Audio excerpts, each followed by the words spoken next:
Sahabat pemirsa sekalian, selamat berjumpa kembali dalam Bincang Aktual bersama Kang Sumanjaya Rukmandis. Assalamualaikum. Waalaikumsalam. Sambil ditemani cireng ya, aci goreng dan tahu gejrot. Tahu gejrot.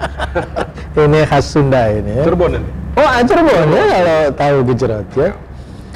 Jadi sebagai aktivis yang masuk ke dunia politik, tetap menjaga idealisme.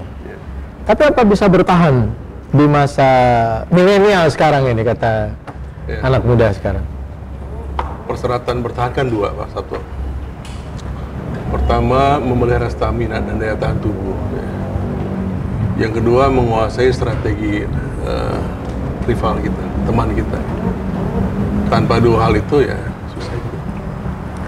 Dan kuat orang petinju, daya tahan tubuhnya lama-lama roboh juga. UFC kita lihat misalnya. Demikian juga kalau kita kuat di hadapan lawan tapi tidak punya idealisme gitu, ya dia mudah juga kena strategi lain. Ya. Kalau reformasi dimulai 1998, berarti sekarang sudah 21 tahun, 2 dekade. Ya. Apa yang dicapai selama masa itu? Saya 20 tahun di parlemen ya. Kalau untuk mengklaim pribadi itu tidak ada.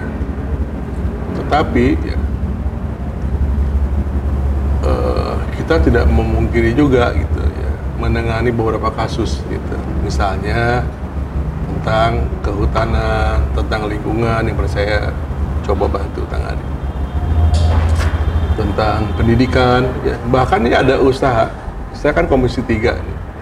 Ada seseorang yang datang itu di hari fraksi gitu, mengadukan bahwa yang bersangkutan sudah hampir 8 bulan itu uangnya tidak dibayar oleh perusahaan BUMN itu dalam proyek dengan total hampir 700 juta.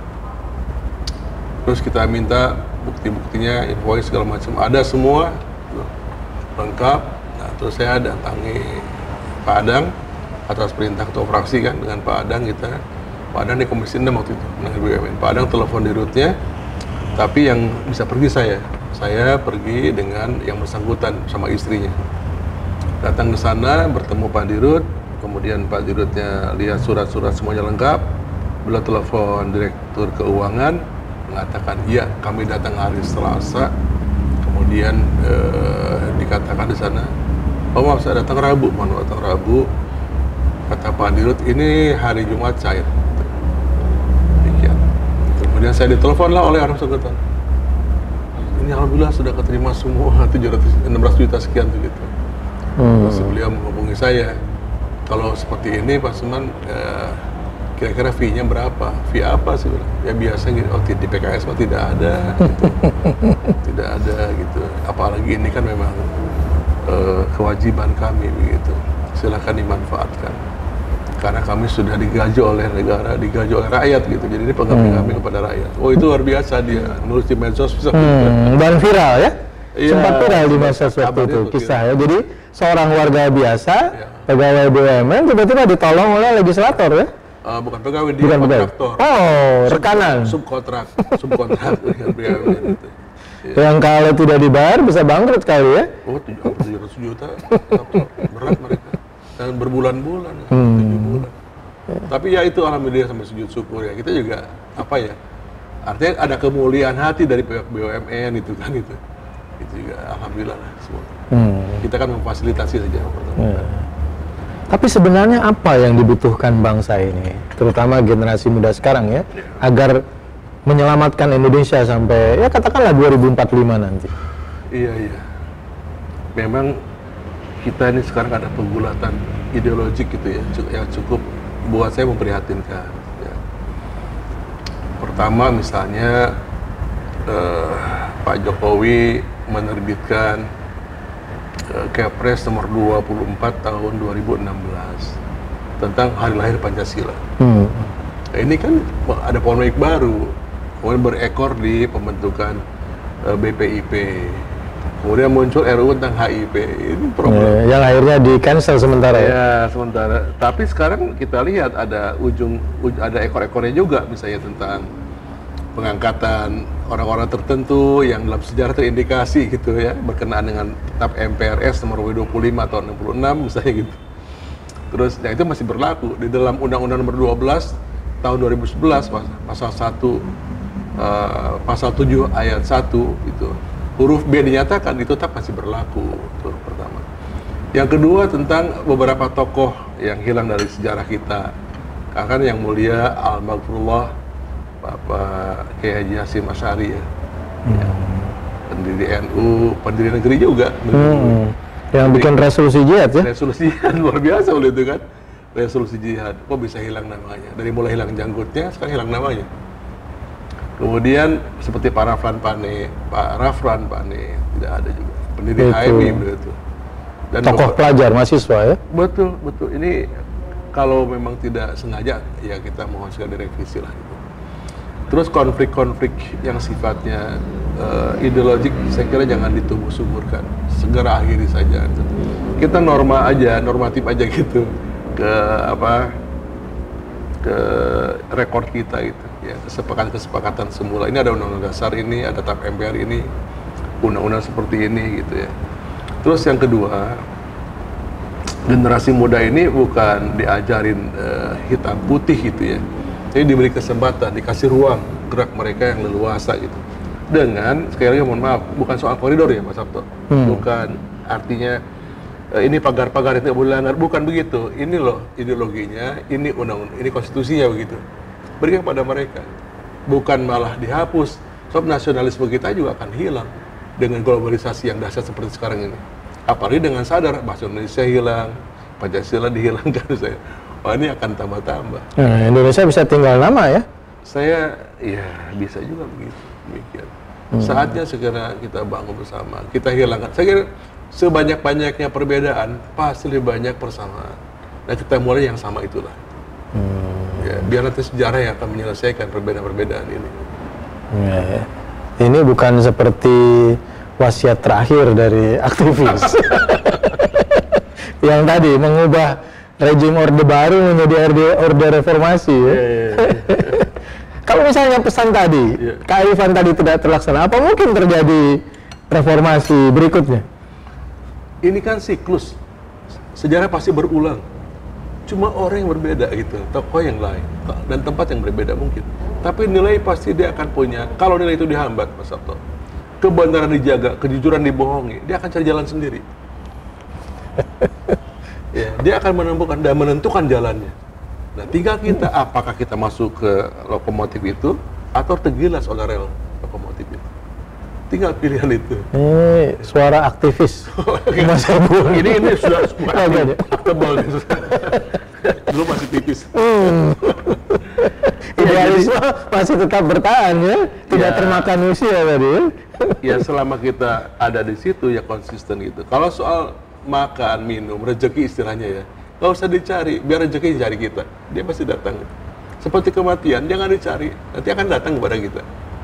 Akan hanya kebenaran, gitu. Kejujuran, keadilan itu harus dibela oleh kita. Kalau dihalang-halangi, dihambat, dia akan cari jalan sendiri. Dia punya pengadilan dengan caranya sendiri. Kita tidak ingin ada di situ. Dan makanya dalam filsafat hukum itu kan dalam buku paling tidak klasik dikatakan bahwa jangan diajarkan kepada mahasiswa di masa-masa awal perkuliahan tentang definisi adil, definisi hukum, definisi adil. Itu tidak akan pernah ketemu. Udah frustrasi duluan itu.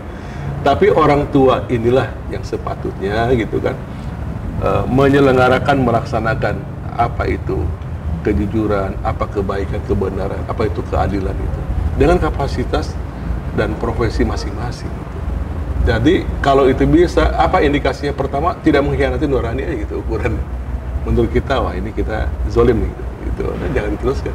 Ya, hati nurani yang berkata. Yang pertama di nurani dulu. Ini kalau disimpulkan menjadi sulit, ya, karena pengalaman panjang sejarahnya. Jadi begini Pak Sabto, kalau kata filsafat, ya, kesimpulan itu mengakhiri segalanya. Jadi malah kita jadi buntu. Kan jangan punya kesimpulan, biarnya dia menggelinding gitu kan. Orang punya angels masing-masing, punya sudut pandang masing-masing, punya penerjemahan masing selama dia menuju satu arah keadilan, arah kebenaran, arah kebaikan, arah kejujuran.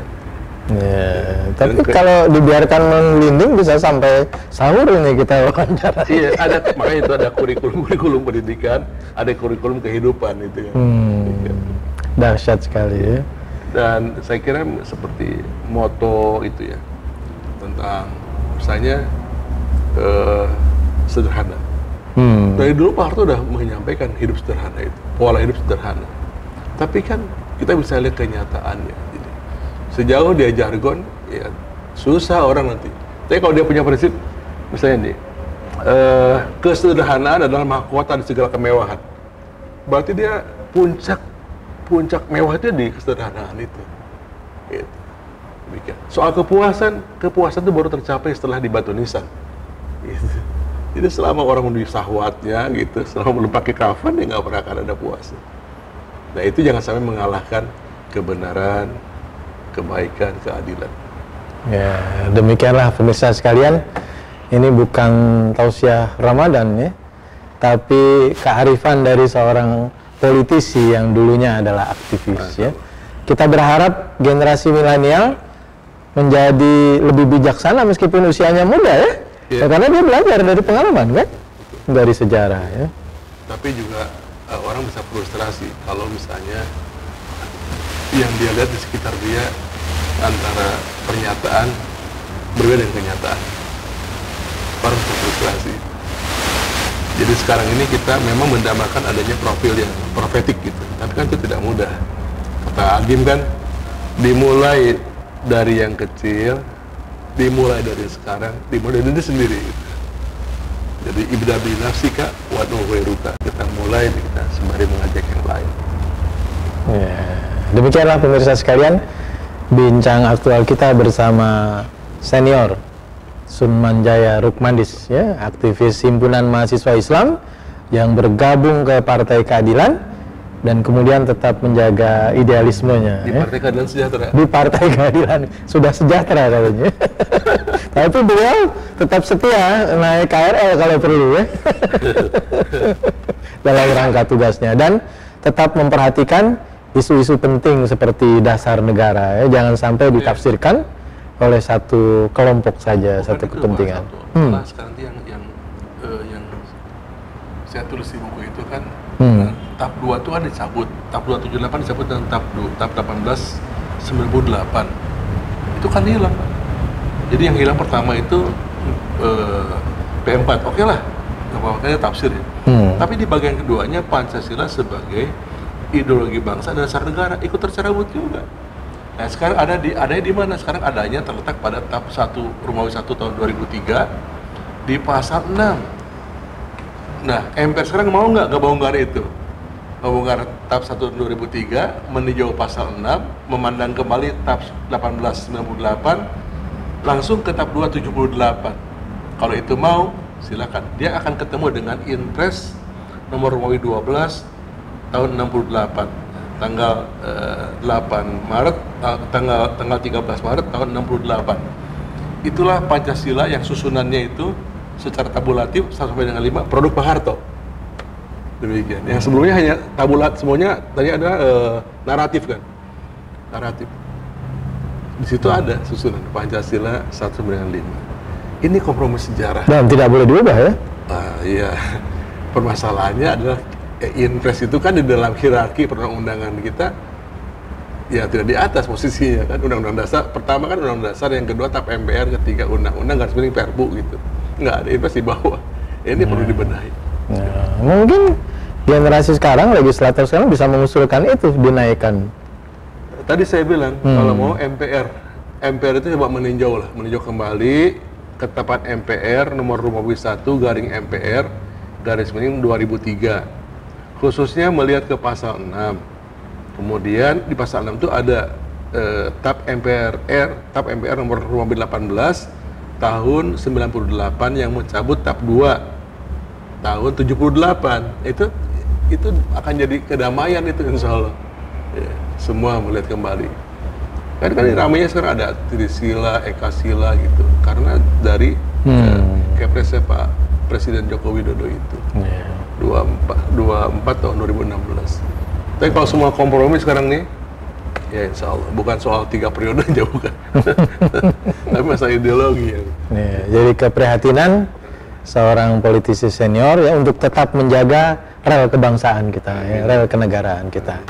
Baiklah, sahabat pemirsa sekalian, demikian bincang aktual kita bersama Kang Suman Jaya Rukmanis. Terima kasih banyak. Ya, sama-sama. Ini Waalaikumsalam. Banyak sekali nasihat ya dan juga pelajaran sejarah yang kita dapatkan. Sampai berjumpa dalam bincang aktual berikutnya.